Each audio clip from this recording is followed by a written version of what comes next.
Ако и твоето бебе се буди рано, остани с мен до края на видеото, за да видим какви могат да бъдат причини.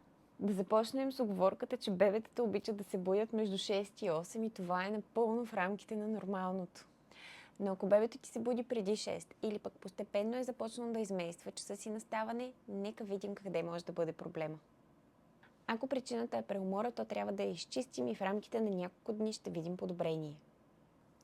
В други случаи пък имаме точно обратното – недостатъчно умора.